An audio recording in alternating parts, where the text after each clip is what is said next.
આ તરફ સુરતથી સમાચાર પ્રાપ્ત થઈ રહ્યા છે। સુરતના ઉમરપાડાના નસારપુરમાં ફૂડ પોઈઝનિંગની ઘટના બનવા પામી છે। સૈનિક શાળાની ગર્લ્સ હોસ્ટેલમાં વિદ્યાર્થીઓને ફૂડ પોઈઝનિંગની અસર થઈ છે। 18 વિદ્યાર્થીઓને જંખવાબ આરોગ્ય કેન્દ્રમાં ખસેડવામાં આવ્યા છે। ગઈકાલથી વિદ્યાર્થીઓની તબિયત લથડી હતી। આરોગ્ય વિભાગની ટીમ પણ અત્યારે ઘટના સ્થળ ઉપર પહોંચી અને તપાસ કરી હોસ્ટેલમાંથી ખાવાના અને પાણીના નમૂના લેવામાં આવ્યા છે।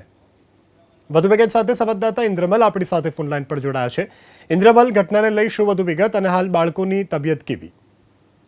બિલકુલ, હાલ છે તે જે 18 વિદ્યાર્થીનીઓ છે તેમને જંખવાવ ખાતે જે CHC સેન્ટર છે ત્યાં હાલ છે તે સારવાર અર્થે ખસેડવામાં આવી છે।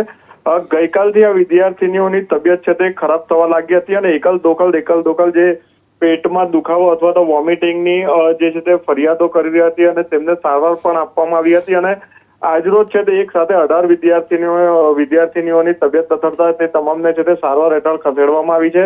આરોગ્ય તંત્રની ટીમ જે છે તે દોડતી થઈ છે, ઘટના સ્થળે પહોંચી છે અને જે ગર્લ્સ હોસ્ટેલની અંદર જ્યાં ઘટના બની છે ત્યાંથી ખોરાકના અને પાણીના સેમ્પલો પણ લેવામાં આવ્યા છે। જેના કારણે આ ફૂડ પોઈઝનિંગની અસર થઈ છે તેની તપાસ હાલ છે તે કરવામાં આવી રહી છે। જી ઇન્દ્રમલ, સમગ્ર જાણકારી બદલ આભાર।